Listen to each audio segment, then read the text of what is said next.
Former Trump personal lawyer Michael Cohen has apparently postponed his House testimony, which was scheduled for just a couple of weeks from now, referencing ongoing threats against his family from both the president and the president's now lawyer, Rudy Giuliani.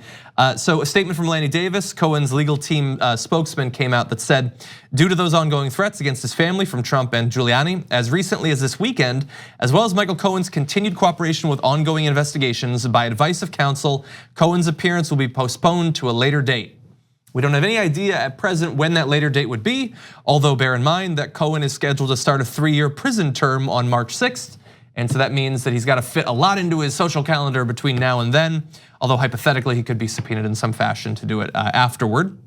I do know that House Oversight Committee Chairman Elijah Cummings said, "We will not let the president's tactics prevent Congress from fulfilling our constitutionally mandated oversight responsibilities.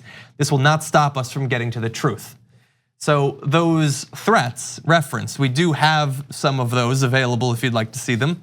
So Trump had tweeted not long ago, quoting Kevin Corkey of Fox News, quote, "Don't forget, Michael Cohen has already been convicted of perjury and fraud, and as recently as this week, the Wall Street Journal has suggested that he may have stolen tens of thousands of dollars." And then Trump adds, lying to reduce his jail time, watch Father-in-Law, which sounds like a terrible new NBC series.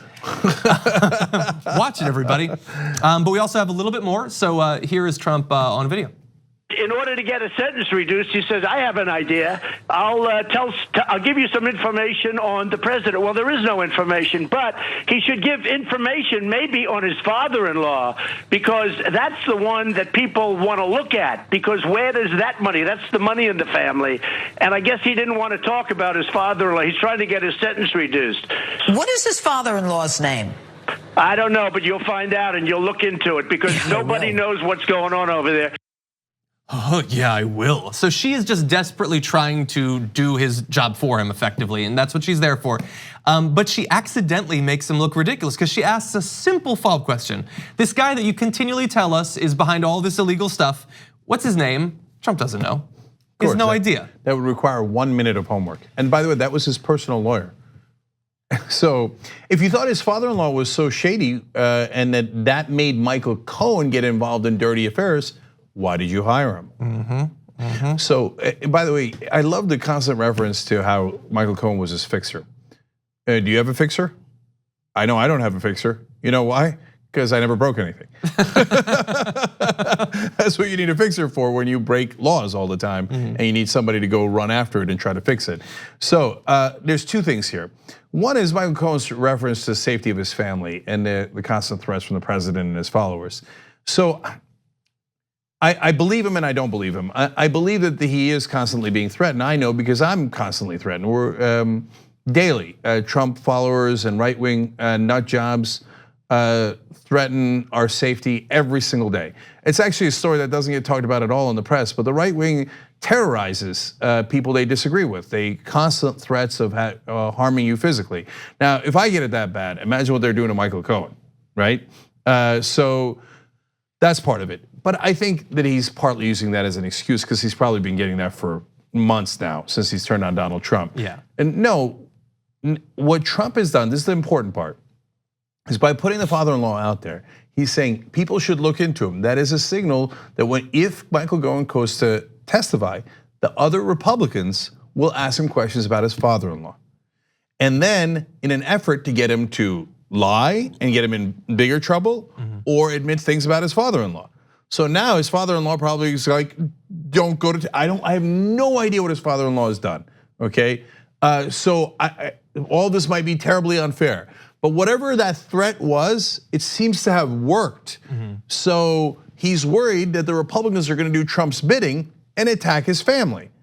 Now, rightly, wrongly, I have no idea what his father-in-law is up to, okay? So now he's backing out. You know what that is? That's witness intimidation. That's obstruction of justice 101.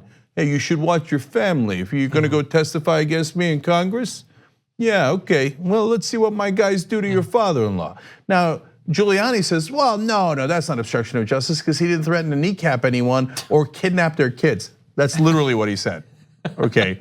But if you threaten their financial well-being, and their whether you're going to start a prosecution of someone, right or wrong, That's also a threat, and that's definitely illegal. I think this is actually the worst obstruction of justice that Trump's done, and he's done a lot already. Yeah, like anything having to do with Cohen, I am automatically suspicious of. I don't think that anyone should or that anyone does take anything he says without verification as necessarily being true. And I'm sure that if we ever see any kind of report out of the special counsel's investigation, they will not rely on anything he says without documented evidence. That said, the goal in continually bringing up watch father-in-law was to scare a witness. The goal in continually floating pardons and saying that some people are rats and some people are like, maybe we have pardon, maybe we don't. Those are all obvious obstruction of justice. That's why I get so frustrated when people continually act like, oh, we're waiting for the big one. We're gonna find out if he does anything that merits impeachment or some sort of legal proceedings. We have continually seen it in plain sight on Twitter and on Jeanine Pirro's show and all of that. It is ridiculous at this point to pretend that we are still awaiting some sort of big smoking gun. The smoke is in our eyes. Maybe that's why we can't see it anymore. Yeah, he fired James Comey, who was the head of the FBI, in charge of investigating him, and then admitted on national television that he fired him because of the Russia investigation. That's like going on national television and saying, well, of course I did a bank robbery, I needed money. So I went into a bank with a gun and told them to give me the money, they did it and I put it in my pocket. And then you're like sitting there going, wait, did he just admit to a bank robbery on national television? And since he did, people are like, well, I guess that's not illegal because he just admitted it on TV. So I guess we'll wait for the smoking gun. No, the smoking gun was when he said it on TV, right? And including this one. When you intimidate a witness, just doing it brazenly doesn't make it any better, right? Doing it on national TV or on Twitter doesn't make it any less illegal. You want one more little bit of brazenness? So asked about whether this is witness intimidation, Trump responded, he's only been threatened by the truth. Which sounds like he's admitting that he is threatening him. Of course, because Trump is an idiot. He doesn't understand. Hey, don't say I'm threatening him, even if it's with the so-called truth, right? Him and Giuliani, I mean, they're gonna do a movie. It's gonna be a sequel, Dumb and Dumber. And I can't believe that Giuliani is the dumb in that equation, because no one's gonna be dumber than Donald Trump. They say I'm threatening him. So what if I threaten him with the truth? You know what I'm saying? Watch the father-in-law. Republicans, make sure you ask about the father-in-law. Try to intimidate him. What? Like what you see? Click the subscribe button below and don't forget to ring the bell to never miss another video from the Young Turks.